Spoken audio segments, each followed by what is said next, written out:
Hello and welcome to P M's classes. ನಾನು Ajith Kumar P M. ಈ ಒಂದು ವಿಡಿಯೋದ ಒಳಗಡೆ ನಾವು ಕರ್ನಾಟಕ ಎಕನಾಮಿಕ್ ಸರ್ವೆ ಅಧ್ಯಾಯ 12 ಚಾಪ್ಟರ್ 12 ಕರ್ನಾಟಕದಲ್ಲಿ ಉತ್ತಮ ಆಡಳಿತದ ಅಭ್ಯಾಸಗಳು ಅಥವಾ ಗುಡ್ ಗವರ್ನೆನ್ಸ್ ಪ್ರಾಕ್ಟಿಸಸ್ ಇನ್ ಕರ್ನಾಟಕ ಅನ್ನುವಂಥ ಅಧ್ಯಾಯವನ್ನು ಕುರಿತಾಗಿ ಚರ್ಚೆಯನ್ನು ಮಾಡೋಣ.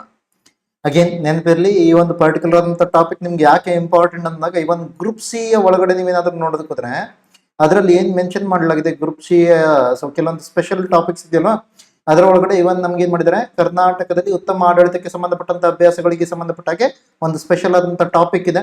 ಅದಕ್ಕಾಗಿ ನಿಮ್ಗೆ ಗ್ರೂಪ್ ಸಿ ಅಲ್ಲಿ ಕೂಡ ಬಹಳ ಇಂಪಾರ್ಟೆಂಟ್ ಆಗುತ್ತೆ. ಅದರ ಜೊತೆಯಲ್ಲಿ KS ಎಕ್ಸಾಮ್ ನಲ್ಲಿ ನಾವೇನಾದ್ರೂ ನೋಡೋದಕ್ಕೆ ಹೋದ್ರೆ ಇದರಲ್ಲಿರುವಂತಹ ಬೇರೆ ಬೇರೆ ಯೋಜನೆಗಳು ಅಥವಾ ಉತ್ತಮ ಆಡಳಿತದ ತಂತ್ರಾಂಶಗಳಿಗೆ ಸಂಬಂಧಪಟ್ಟ ಹಾಗೆ ಪ್ರಿಲಿಮ್ಸ್ ಅಲ್ಲಿ ಕ್ವಶನ್ ಬರ್ಬೋದು. ಅದರ ಜೊತೆಯಲ್ಲಿ ಮೇನ್ಸ್ ಅಲ್ಲಿ ನಿಮ್ಗೆ ಏನಾಗುತ್ತೆ, ಆಡಳಿತಕ್ಕೆ ಸಂಬಂಧಪಟ್ಟ ಹಾಗೆ ಏನೇ ಚರ್ಚೆಯನ್ನ ಮಾಡೋದಿದ್ರು ಕೂಡ ಈ ತರದ ಉತ್ತಮ ಆಡಳಿತದ ಕೆಲವೊಂದು ಅಭ್ಯಾಸಗಳನ್ನ ನೀವು ಕೋಟ್ ಮಾಡೋದಕ್ಕೆ ಆಗ್ಬೇಕು, ಎಕ್ಸಾಂಪಲ್ಸ್ ಗಳನ್ನ ಕೊಡಬಹುದು. ಸೊ ಕೊಡಬಹುದು ಅಂತ ಹೇಳ್ತಾ ಬರ್ತೀನಿ ಇಲ್ಲಿಂದ. ಅಗೇನ್ ಅದನ್ನ ನೀವು GS1, GS2, GS3 ನಲ್ಲಿ ಕೂಡ ಕೊಡಬಹುದು, SI ನಲ್ಲಿ ಕೂಡ ಕೊಡಬಹುದು. ಕೆಲವೊಂದು ಸಂದರ್ಭದಲ್ಲಿ ಆಡಳಿತಕ್ಕೆ ಸಂಬಂಧಪಟ್ಟಾಗ ನಮ್ಗೆ ಏನಾದ್ರು ಎಥಿಕ್ಸ್ ಅಲ್ಲಿ ಕ್ವಶನ್ ಬರುತ್ತಂದ್ರೆ ಆ ಎಥಿಕ್ಸ್ ಗೆ ಸಂಬಂಧಪಟ್ಟಂತ ಕ್ವಶನ್ಸ್ ಕೂಡ ನೀವು ಆನ್ಸರ್ ಮಾಡಬಹುದು ಇದರಿಂದ. ಸೊ ಇದು ಕರ್ನಾಟಕದಲ್ಲಿ ಉತ್ತಮ ಆಡಳಿತದ ಅಭ್ಯಾಸಗಳು ಚಾಪ್ಟರ್ ಗೆ ಸಂಬಂಧಪಟ್ಟ ಹಾಗೆ ಎಲ್ಲೆಲ್ಲಿ ಇಂಪಾರ್ಟೆಂಟ್ ಅನ್ನೋದನ್ನ ಹೇಳಿದೀನಿ. ಸೊ ಈಗ ಸ್ಟಾರ್ಟ್ ಮಾಡೋಣ. ಇದರ ಒಳಗಡೆ ನಾವೇನ್ ನೋಡ್ತೀವಿ, ಮೊದಲನೇದಾಗಿ ಈ ತರದ ಈ ಆಡಳಿತ ಕ್ರಮಗಳು ಏನ್ ಬಂದಿದೆ, ಇಲೆಕ್ಟ್ರಾನಿಕ್ ಆಡಳಿತ ಅಂತ ಹೇಳ್ಕೊಂಡು ಇದೆಲ್ಲ ಯಾವ ಇಲಾಖೆಯ ಅಡಿಯಲ್ಲಿ ಬರುತ್ತೆ ಅಂತ ಕೇಳಿದಾಗ DPAR ಅಂತ ಕರಿತೀವಿ, department for personal and administrative reforms ಅಂತ ಕರಿತೀವಿ, ಸಿಬ್ಬಂದಿ ಮತ್ತು ಆಡಳಿತ ಸುಧಾರಣಾ ಇಲಾಖೆ ಅಂತ ಕರಿತೀವಿ. ಇದರ ಅಡಿಯಲ್ಲಿ ಬರುತ್ತೆ. ಹಾಗಾದ್ರೆ ಈ ಆಡಳಿತ ಕ್ರಮಗಳನ್ನ ಯಾಕೆ ತೆಗೆದುಕೊಂಡಿದ್ದಾರೆ ಅಂತ ಕೇಳಿದಾಗ ಇದೇನ್ ಹೇಳ್ತಾರೆ, ಆಡಳಿತದಲ್ಲಿ ಪಾರದರ್ಶಕತೆಯನ್ನ ಮತ್ತು ದಕ್ಷತೆಯನ್ನ ಹೆಚ್ಚಿಸುವುದಕ್ಕೋಸ್ಕರ ಈ ರೀತಿ ಈ ಆಡಳಿತ ಕ್ರಮಗಳನ್ನ ತೆಗೆದುಕೊಂಡಿದ್ದೀವಿ ಅಂತ ಹೇಳ್ತೀವಿ. ಅದರಲ್ಲಿ ಮೊದಲನೇದನ್ನು ನೋಡಿ, ಅದನ್ನ ಏನ್ ಕರಿತೀವಿ, KSWAN ಅಂತ ಕರಿತೀವಿ. KSWAN Karnataka state wide area network ಅಂತ ಕರಿತೀವಿ, ಕರ್ನಾಟಕ ರಾಜ್ಯ wide area network. So again ಇದನ್ನ ನಾರ್ಮಲ್ ಆಗಿ ನಾವೇನ್ ನೋಡ್ತೀವಿ, ಇಂಟರ್ನೆಟ್ ಕನೆಕ್ಟಿವಿಟಿಯ ಒಳಗಡೆ ಯೂಸ್ ಮಾಡ್ತೀವಿ. LAN ಅಂತಂದಾಗ ಅದೇನು, ಸೊ ಒಂದು ಲೋಕಲ್ ಏರಿಯಾ ನೆಟ್ವರ್ಕ್ ಅಂತ ಕರಿತೀವಿ, ಲೋಕಲ್ ಏರಿಯಾ ನೆಟ್ವರ್ಕ್. WAN ಅಂತಂದಾಗ ವೈಡ್ ಏರಿಯಾ ನೆಟ್ವರ್ಕ್ ಅಂತ ಹೇಳಿ. ಲೋಕಲ್ ಏರಿಯಾ ನೆಟ್ವರ್ಕ್ ಅಂದ್ರೆ ಏನು, ಅಲ್ಲಿ ಹತ್ರದಲ್ಲಿ ಇರುವಂತ ಜಾಗಗಳ ಅಥವಾ ಫಾರ್ ಎಕ್ಸಾಂಪಲ್ ವಿಧಾನಸೌಧಕ್ಕೆ ನೀವೇನಾದ್ರೂ LAN ಅನ್ನ ಹಾಕಿದ್ರೆ ಸೊ ಅದರಲ್ಲಿ ಏನ್ ಮಾಡ್ಬೋದು, ಅಲ್ಲಿರುವಂತ ಬೇರೆ ಬೇರೆ ಸೊ ಎಲ್ಲಾ ಆಫೀಸ್ಗಳನ್ನ ನೀವು ಆ LAN ನ ಮೂಲಕ ಕನೆಕ್ಟ್ ಮಾಡ್ಬೋದು.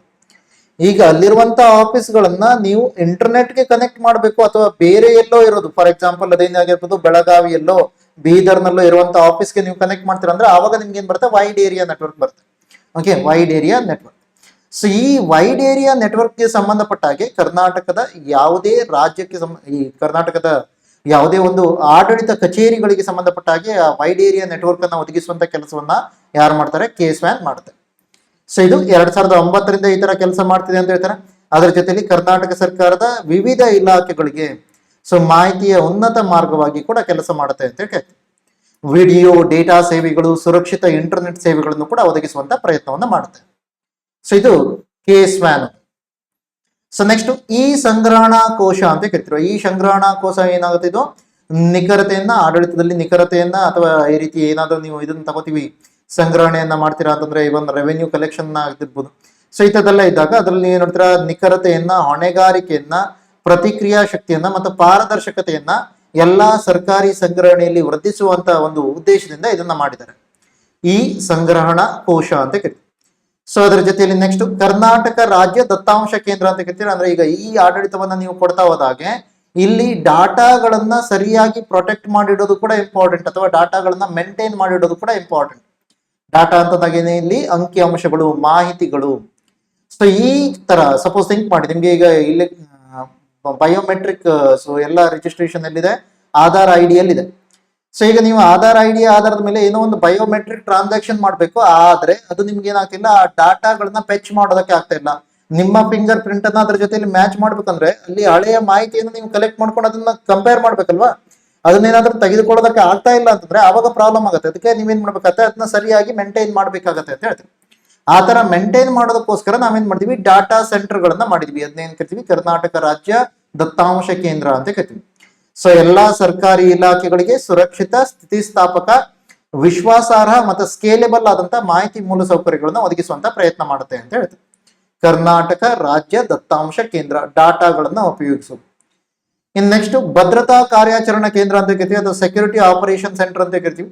ಅಂದ್ರೆ ಈಗ ಈ ತರದೆಲ್ಲ ಈ ಆಡಳಿತ ಸೇವೆಗಳನ್ನ ನಾವು ಕೊಡ್ತೀವಿ ಅಂತಂದಾಗ ಅಲ್ಲೇನಾಗ್ಬೋದು, ಹ್ಯಾಕರ್ಗಳ ಅಥವಾ ಸೈಬರ್ ದಾಳಿ ಆಗುವಂತ ಸಾಧ್ಯತೆಗಳು ಇರುತ್ತೆ.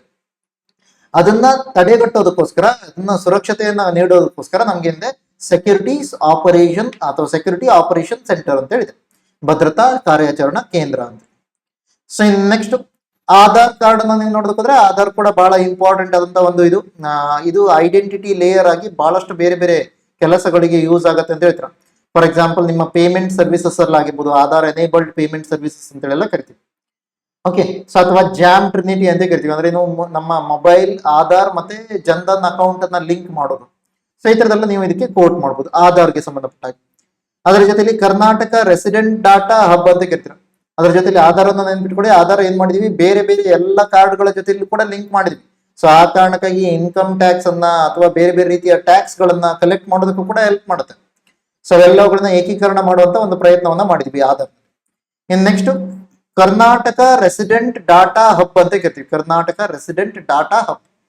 ಸೊ ಈ ರೆಸಿಡೆಂಟ್ ಡಾಟಾ ಹಬ್ ಎಲ್ಲ ಏನಾಗುತ್ತೆ, ಸರ್ಕಾರದ ಬೇರೆ ಬೇರೆ ಇಲಾಖೆಗಳಿಗೆ ಈ ಸೈನ್ ಅನ್ನ ಆಧಾರ್ ಸಂಬಂಧಿತ ಸೇವೆಗಳಾದಂತಹ ಆಧಾರ್ ದೃಢೀಕರಣ, ನೇಮ್ ಮ್ಯಾಚರ್ ಮತ್ತೆ ಟ್ರಾನ್ಸ್ಲಿಟ್ರೇಷನ್ ಸೇವೆಗಳನ್ನ ಒದಗಿಸೋದಕ್ಕೋಸ್ಕರ ಕರ್ನಾಟಕ ರೆಸಿಡೆಂಟ್ ಡಾಟಾ ಹಬ್ ಅಂತೇಳಿ ಯೂಸ್ ಮಾಡ್ತೀವಿ. ಇನ್ನು AUA ಅಥವಾ KUA ದೃಢೀಕರಣ ಸೇವೆ ಅಂದ್ರೆ ಆಧಾರ್ ಎನೇಬಲ್ಡ್ ದೃಢೀಕರಣಕ್ಕೆ ಸಂಬಂಧಪಟ್ಟ ಹಾಗೆ. ಸೊ ಇಲ್ಲಿ ನಾವೇನ್ ಮಾಡ್ತೀವಿ, ಬಯೋಮೆಟ್ರಿಕ್ ಅಥವಾ ಜನಸಂಖ್ಯಾ ಮಾಹಿತಿಯೊಂದಿಗೆ ಕೂಡ ಹೊಂದಾಣಿಕೆ ಮಾಡುವಂತ ಪ್ರಯತ್ನವನ್ನ ಸೆಂಟ್ರಲ್ ಐಡೆಂಟಿಟೀಸ್ ಡಾಟಾ ಡೆಪಾಸಿಟರಿ ಅಂತೇಳಿ ಮಾಡ್ತೀವಿ. ಸೊ AUA KUA ದೃಢೀಕರಣ ಸೇವೆಗಳು ಅಂತಂದ್ರೆ ಅದು. So next name matcher application software ನ ಬೆಂಬಲವನ್ನ ಹೇಳ್ತಿದ್ರೆ, ಅಂದ್ರೆ ನೇಮ್ ಮ್ಯಾಚರ್ ಅಂತ ಏನು.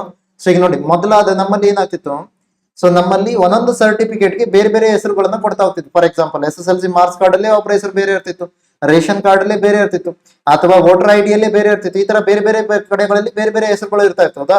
ಆದ್ರೆ ಈಗ ಏನ್ ಮಾಡ್ತಿದ್ವಿ, ಆ ತರ ಮಾಡ್ತಾ ಇಲ್ಲ. ಇದ್ರ ಬದಲಾಗಿ ಏನ್ ಮಾಡ್ತೀವಿ, ಯಾವ್ದಾದ್ರು ಒಂದು ಕಾರ್ಡ್ ಅನ್ನ ಮೊದಲು ನೀವು ಅದನ್ನ ಫೈನಲ್ ರೆಫರೆನ್ಸ್ ಆಗಿ ಇಟ್ಕೊಂಡು ಅದರ ಆಧಾರದ ಮೇಲೆ ಬೇರೆ ಎಲ್ಲದರಲ್ಲೂ ಮಾಡ್ತಾ ಹೋಗ್ತೀವಿ. ಅದರಿಂದ ಏನಾಗುತ್ತೆ, ನೇಮ್ ಮ್ಯಾಚರ್ ಕೂಡ ನಿಮ್ಗೆ ಸಿಗುತ್ತೆ, ಅಥವಾ ಸೇಮ್ ನೇಮ್ ಅನ್ನ ಎಲ್ಲಾ ಕಡೆ ಇಟ್ಕೊಳ್ಳೋದಕ್ಕೆ ಆಗುತ್ತೆ. ಅದಕ್ಕಾಗಿ ನಾವೇನ್ ಮಾಡಿದ್ವಿ, ಒಂದು ಸಾಫ್ಟ್ವೇರ್ ಅನ್ನು ಕೂಡ ರೆಡಿ ಮಾಡಿದ್ವಿ. ಅದೇನು ನೇಮ್ ಮ್ಯಾಚರ್ ಅಪ್ಲಿಕೇಶನ್ ಅಂತ ಕೂಡ ಕರಿತೀವಿ, ನೇಮ್ ಮ್ಯಾಚರ್ ಅಪ್ಲಿಕೇಶನ್. ಇನ್ನು ಈ ಸೈನ್ ಸೇವೆಗಳಿಗಾಗಿ ಕೂಡ ನಾವೇನ್ ಮಾಡಿದ್ವಿ, KRDH ಅನ್ನ ಅಂದ್ರೆ ಕರ್ನಾಟಕ ರೆಸಿಡೆಂಟ್ ಡಾಟಾ ಹಬ್ ಅನ್ನ ಬಳಸೋದನ್ನ ನೋಡ್ತೀರಾ.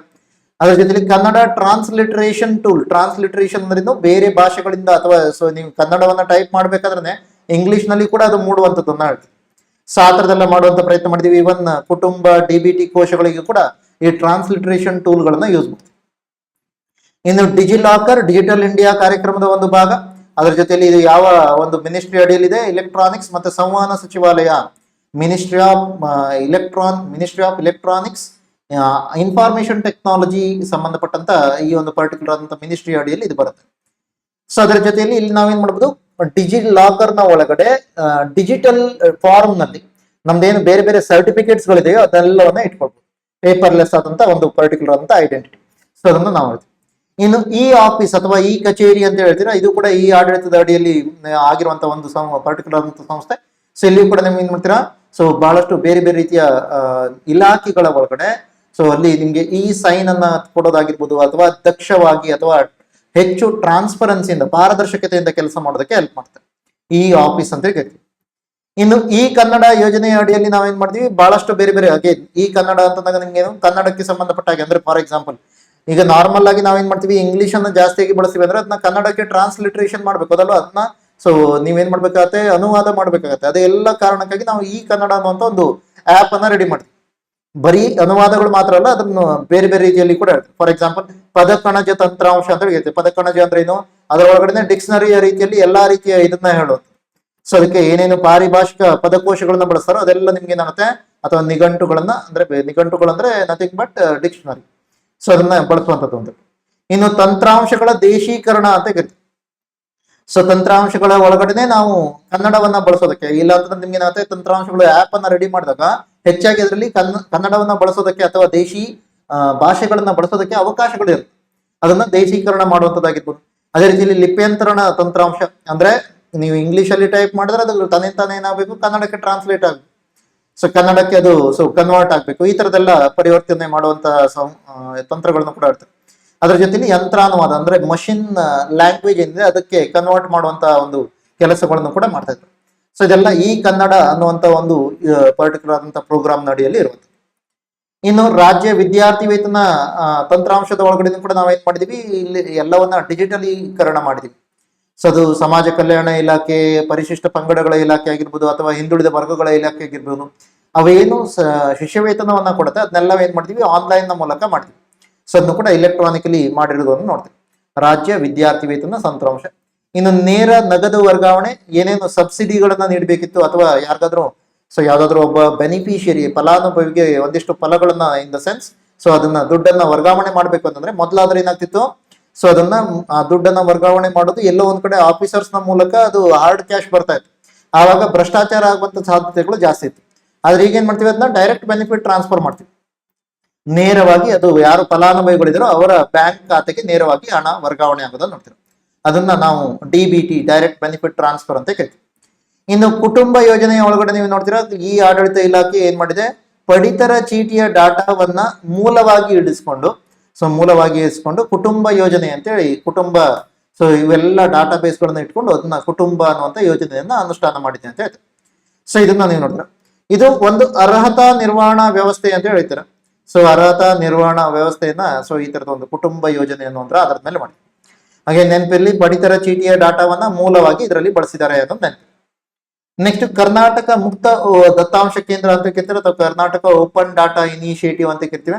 ಸೊ ಇದರಲ್ಲಿ ಏನ್ ಮಾಡ್ತೀವಿ, ಕರ್ನಾಟಕದ ದತ್ತಾಂಶಗಳು ಏನೇನು ಸಿಗತ್ತೆ, ಸೊ ಆ ದತ್ತಾಂಶಗಳನ್ನ ಯೂಸ್ ಮಾಡಿಕೊಂಡು ಸ್ವಲ್ಪ ಮಟ್ಟಿಗೆ ನಾವು ಇವನ್ ಏನ್ ಮಾಡ್ತೀವಿ, ಸೊ ಅದನ್ನ ದತ್ತಾಂಶಗಳ ಪ್ರಾಮುಖ್ಯತೆ ಏನು, ಆ ದತ್ತಾಂಶಗಳು ಯಾವ್ದನ್ನ ನಾವು ಪ್ರೈವಸಿ ಅಡಿಯಲ್ಲಿ ಸೊ ಅದನ್ನ ಸ್ಟೋರ್ ಮಾಡ್ಕೋಬೇಕು ಅಥವಾ ಅದನ್ನ ಪ್ರೊಟೆಕ್ಟ್ ಮಾಡಬೇಕು, ಇನ್ನುಳಿದ ಯಾವ ರೀತಿಯ ಡಾಟಾಗಳನ್ನ ನಾವು ಬೇರೆ ಇಲಾಖೆಗಳಿಗೆ ಅಥವಾ ಬೇರೆ ಬೇರೆ ಇಲಾಖೆಗಳಿದೆಯಲ್ಲ ಅವುಗಳ ಮಧ್ಯದಲ್ಲಿ ನಾವು ಹಂಚಿಕೊಳ್ಬೇಕು, ಇವುಗಳನ್ನ ಹೇಳುವಂಥದ್ದು ಇದು ಕರ್ನಾಟಕ ಮುಕ್ತ ದತ್ತಾಂಶ ಉಪಕ್ರಮ. ಎಕ್ಸಾಂಪಲ್ ಹೇಳ್ತೀನಿ ನೋಡಿ. ಈಗ ಫಾರ್ ಎಕ್ಸಾಂಪಲ್ ರೇಷನ್ ಕಾರ್ಡ್ಗೆ ಸಂಬಂಧಪಟ್ಟ ಹಾಗೆ ನಿಮ್ಗೆ ಒಂದಿಷ್ಟು ಡಾಟಾಗಳಿದಾವೆ.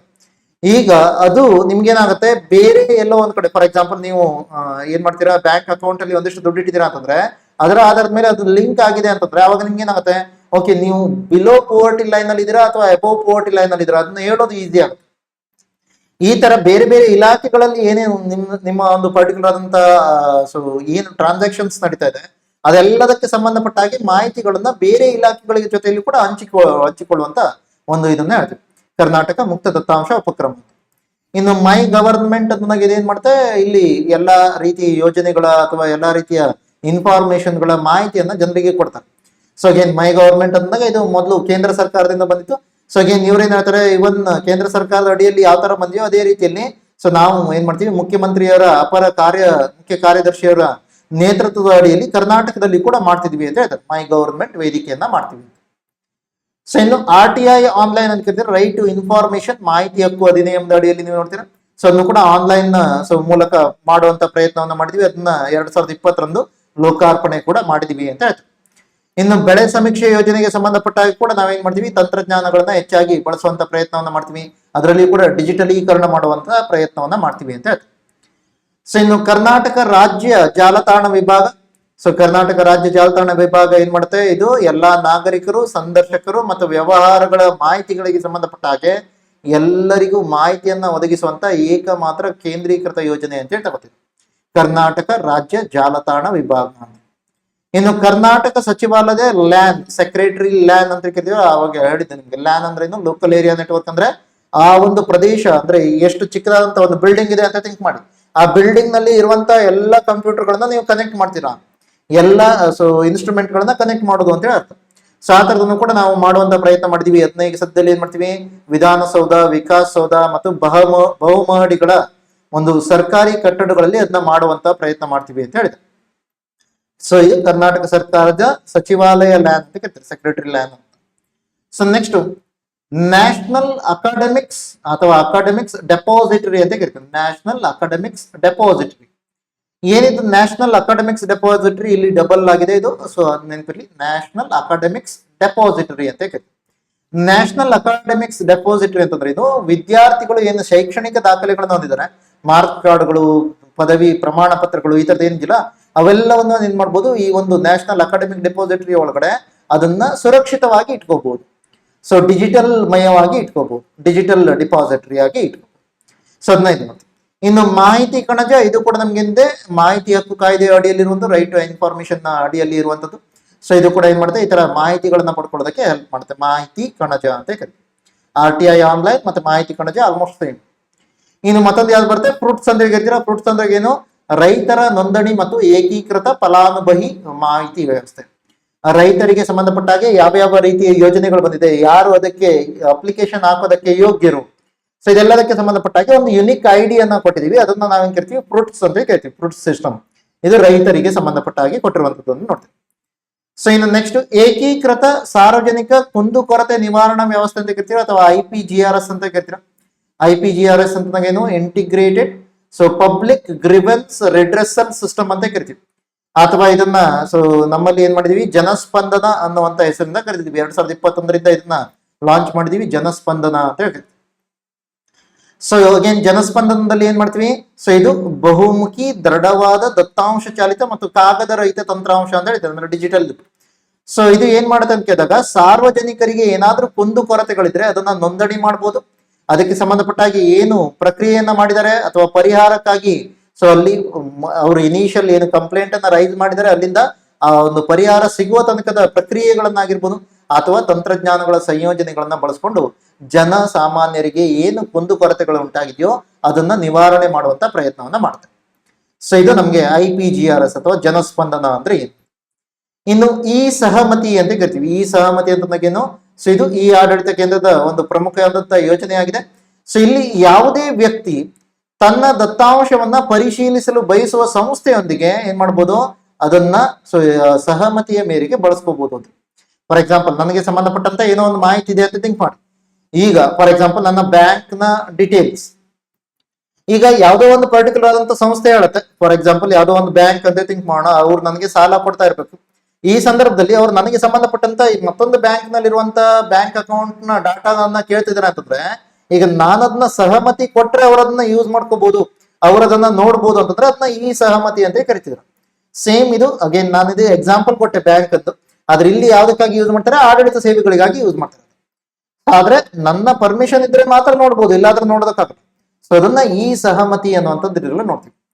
ಇನ್ನು ವಿದ್ಯುನ್ಮಾನ ನಾಗರಿಕ ಸೇವಾ ವಿತರಣಾ ನಿರ್ದೇಶನಾಲಯ ಅಂತ ಕರಿತೀರಾ. ಇಲ್ಲಿಯೂ ಕೂಡ ನಿಮ್ಗೆ ಏನಾಗುತ್ತೆ, ಈ ಆಡಳಿತ ವ್ಯಾಪ್ತಿಗೆ ಒಳಪಡುವಂತ ವಿದ್ಯುನ್ಮಾನ ನಾಗರಿಕ ಸೇವಾ ವಿತರಣಾ ನಿರ್ದೇಶನಾಲಯದ ಅಡಿಯಲ್ಲಿ ನಾವು ಏನ್ ಮಾಡ್ತೀವಿ, 2007ರಲ್ಲಿ ಸ್ಥಾಪನೆ ಮಾಡಿದೀವಿ. ಸಿಬ್ಬಂದಿ ಮತ್ತು ಆಡಳಿತ ಸುಧಾರಣೆ ಇಲಾಖೆ ಅಡಿಯಲ್ಲೇ ಮಾಡಿದೀವಿ.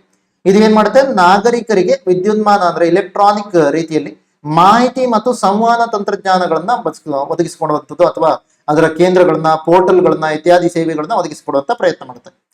ಅಗೇನ್ ಮೀನಿಂಗ್ ಏನು, ICT ಅಂತ ಕರಿತೀವಿ. ಅಂದ್ರೆ ಮೀನಿಂಗ್ ಏನು, ಇನ್ಫಾರ್ಮೇಶನ್ ಕಮ್ಯುನಿಕೇಶನ್ ಅಂಡ್ ಟೆಕ್ನಾಲಜಿ ಅಥವಾ ಈ ತರದ ಹೇಳುತ್ತೆ. Okay, ICT. ಸೊ ಇದನ್ನ ನೀವೇನಾದ್ರೂ ನೋಡೋದಕ್ಕೆ ಹೋದ್ರೆ ಅವುಗಳಿಗೆ ಸಂಬಂಧಪಟ್ಟ ಹಾಗೆ ಎಲ್ಲಾ ಮಾಹಿತಿಗಳನ್ನ, ಅದು ಪೋರ್ಟಲ್ ಅನ್ನ ಅಂದ್ರೆ ಫಾರ್ ಎಕ್ಸಾಂಪಲ್ ವೆಬ್ಸೈಟ್ ಗಳನ್ನ ಡೆವಲಪ್ಮೆಂಟ್ ಮಾಡೋದಾಗಿರ್ಬೋದು, ಅಥವಾ ಬೇರೆ ಬೇರೆ ಸೆಂಟರ್ ಗಳನ್ನ ಮಾಹಿತಿ ಮತ್ತು ಸಂವಹನಕ್ಕೆ ಸಂಬಂಧಪಟ್ಟ ಹಾಗೆ ಇನ್ಫಾರ್ಮೇಶನ್ ಅಂಡ್ ಕಮ್ಯುನಿಕೇಶನ್ಗೆ ಸಂಬಂಧಪಟ್ಟಂತ ಸೆಂಟರ್ ಗಳನ್ನ ರೆಡಿ ಮಾಡೋದಾಗಿರ್ಬೋದು, ಅದೆಲ್ಲ ಕೆಲಸಗಳನ್ನ ಯಾರು ಮಾಡ್ತಾರೆ, ವಿದ್ಯುನ್ಮಾನ ನಾಗರಿಕ ಸೇವಾ ವಿತರಣಾ ನಿರ್ದೇಶನಾಲಯ ಮಾಡ್ತಾರೆ. ಇನ್ನು ಸಕಾಲ ಮಿಷನ್, ಸಕಾಲವನ್ನ ಬಹಳ ಸಲ ಕೇಳಿದ್ರೆ, ಸಕಾಲ ಅಂತಂದಾಗೇನು, ಸೊ ನಾಗರಿಕರಿಗೆ ಒಂದು ಪರ್ಟಿಕ್ಯುಲರ್ ಆದಂತ ಆಡಳಿತ ಸೇವೆಯನ್ನ ಕೊಡ್ತೀರಾ ಅಂತಂದ್ರೆ ಅದಕ್ಕೂ ಕೂಡ ಏನ್ ಮಾಡ್ಬೇಕು, ಸಕಾಲದಲ್ಲಿ ಒದಗಿಸುವುದು. ಸಕಾಲ ಮೀನಿಂಗ್ ಹೇಳ್ತಾ ಇದೆ. ಸಕಾಲ ಅಂದ್ರೆ ಏನು, ಸೊ ಅದು ಕೆಲವೊಂದು ಈ ರೀತಿಯ ಸೊ ಪರ್ಟಿಕ್ಯುಲರ್ ಆದಂತ ಸೇವೆಗಳನ್ನ ಒಂದಿಷ್ಟು ಟೈಮ್ ನ ಒಳಗಡೆ ಒದಗಿಸಬೇಕು. ಅಕಸ್ಮಾತ್ ಆಗಿ ಆ ಟೈಮ್ ಗಿಂತ ಜಾಸ್ತಿ ಆದ್ರೆ ಏನಾಗಿರುತ್ತೆ, ಇಲ್ಲಿ ಎಂಪ್ಲಾಯೀಸ್ ಏನಿದಾರಲ್ಲೋ ಅಲ್ಲಿ ಕೆಲಸ ಮಾಡ್ತಿರುವಂತವ್ರು ಅವ್ರ ಮೇಲೆ ಕೂಡ ನಿಮ್ಗೆ ಏನಾಗುತ್ತೆ, ಒಂದಿಷ್ಟು ಪೆನಾಲ್ಟಿ ಬೀಳುವಂತ ಸಾಧ್ಯತೆ ಇರುತ್ತೆ. ಆ ತರದನ್ನ ಹೇಳ್ತೀವಿ.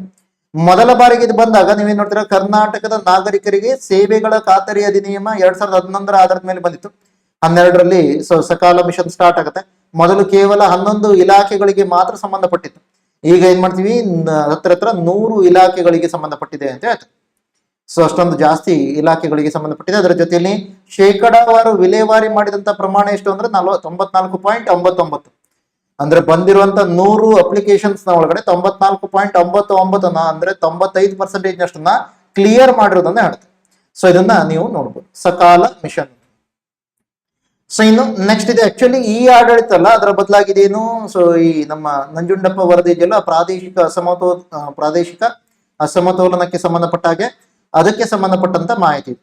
ಸೊ ಪ್ರಾದೇಶಿಕ ಅಸಮತೋಲನ ಅಂತಂದಾಗ ಯಾಕೆ ಆಗತ್ತೆ ಅಂತ ಕೇಳಿದಾಗ, ನಮ್ಮ ಕರ್ನಾಟಕ 1956ರಲ್ಲಿ ಏನು ಏಕೀಕರಣಗೊಳ್ಳುತ್ತೆ, ಆ ಏಕೀಕರಣಗೊಂಡಂತ ಸಂದರ್ಭದಲ್ಲಿ ಬೇರೆ ಬೇರೆ ರಾಜರ ಆಡಳಿತದಲ್ಲಿದ್ದಂತ ಪ್ರಾಂತ್ಯಗಳು ಅಂದ್ರೆ ಕನ್ನಡವನ್ನ ಮಾತನಾಡುವ ಬೇರೆ ಬೇರೆ ಭಾಷೆಗಳು ಒಟ್ಟಾಗಿ ಕರ್ನಾಟಕ ಆಗಿರೋದು.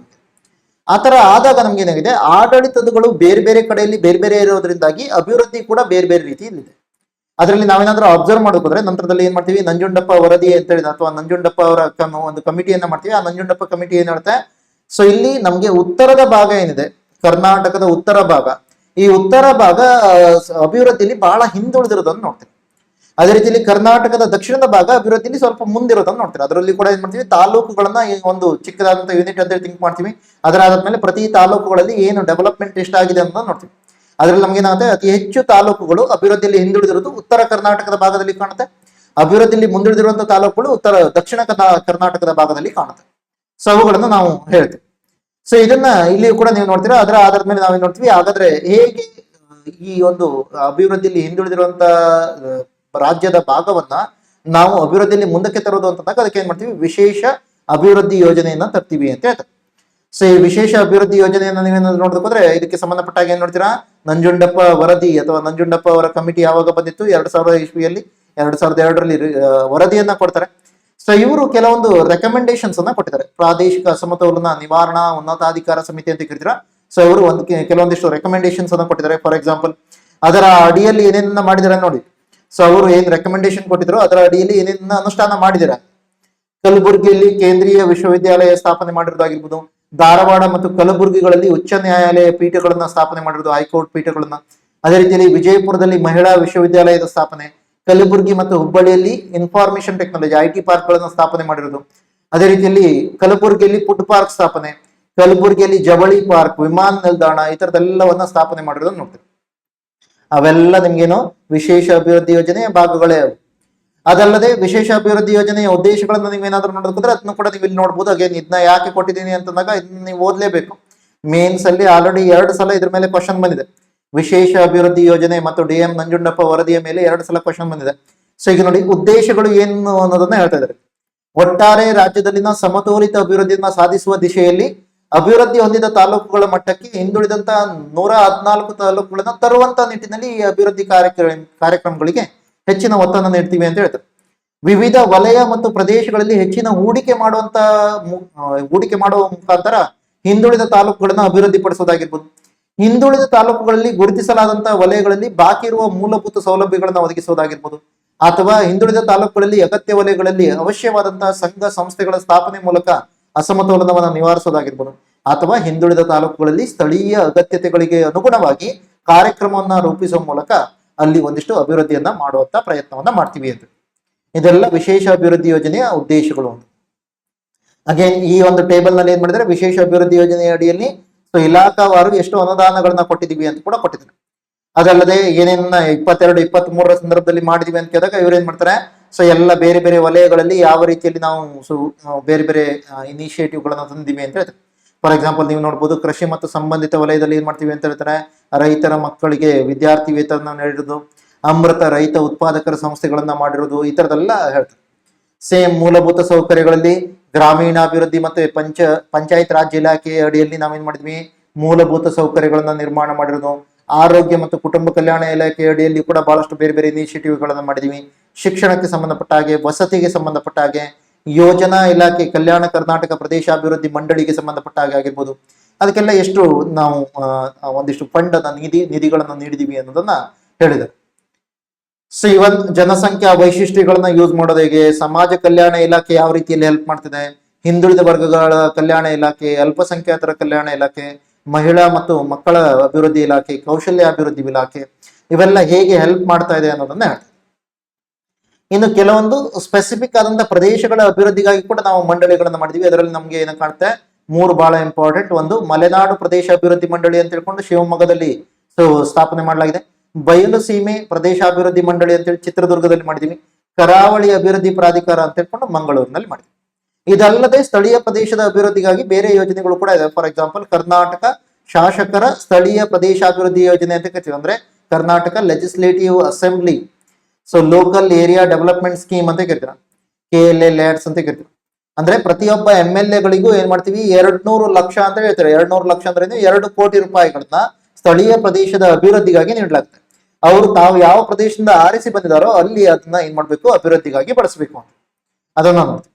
ಸೇಮ್ ವೇ ನಮ್ಗೇನಿದೆ, ಇವನ್ MP ಲ್ಯಾಡ್ಸ್ ಅಂತ ಹೇಳಿದೆ, member of parliament local area development scheme ಅಂತ ಹೇಳ್ಕೊಂಡು. ಸೊ ಇದು ಏನ್ ಮಾಡ್ತಾರೆ, MP ಗಳಿಗೆ ನೀಡೋದು ಅಂತ ಹೇಳ್ತಾರೆ. MP ಗಳಿಗೆ ಎಷ್ಟನ್ನ ಕೊಡ್ತಾರೆ ಇಲ್ಲಿ ಅಂತ ಕೇಳಿದಾಗ 5 ಕೋಟಿಯನ್ನ ಕೊಡ್ತಾರೆ, ಪ್ರತಿ ವಾರ್ಷಿಕ 5 ಕೋಟಿ ಅನುದಾನವನ್ನ ಕೊಡ್ತಾರೆ. ಸೊ ಇದು ನಮ್ಗೆ ಏನಾಗುತ್ತೆ, MP ಲ್ಯಾಡ್ಸ್. ಅಗೇನ್ ಇದು ಯಾವ ಒಂದು ಮಿನಿಸ್ಟ್ರಿ ಅಡಿಯಲ್ಲಿ ಬರುತ್ತೆ, ಸೊ ಇದು ನಮ್ಗೆ ಬರೋದು statistics and programme implementation ministry ಅಂತ ಕರಿತೀವಿ, MOSPI ಅಂತ ಕರಿತೀವಿ.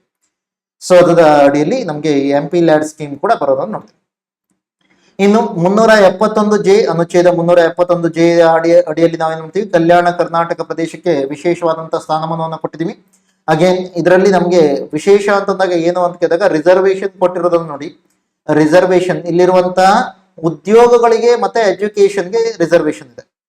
ಸೊ ಶಿಕ್ಷಣವನ್ನ ಪಡೆಯೋದಕ್ಕೆ ಮತ್ತು ಉದ್ಯೋಗಗಳನ್ನ ಪಡೆದುಕೊಳ್ಳೋದಕ್ಕೆ ಅಲ್ಲಿ ನಮ್ಗೇನಿದೆ, ಸೊ ಕಲ್ಯಾಣ ಕರ್ನಾಟಕದ ಪ್ರದೇಶಕ್ಕೆ ಹೆಚ್ಚಿನ ಒಂದು ರಿಸರ್ವೇಶನ್ ಕೊಟ್ಟಿರೋದನ್ನ ನೋಡ್ತೀರಾ. ಅದಕ್ಕೆ ನಿಮ್ಗೆ HKಗೆ ಸಂಬಂಧಪಟ್ಟಾಗ ಅಥವಾ KK ಅಂತ ಕರಿತೀವಿ, ಕಲ್ಯಾಣ ಕರ್ನಾಟಕ.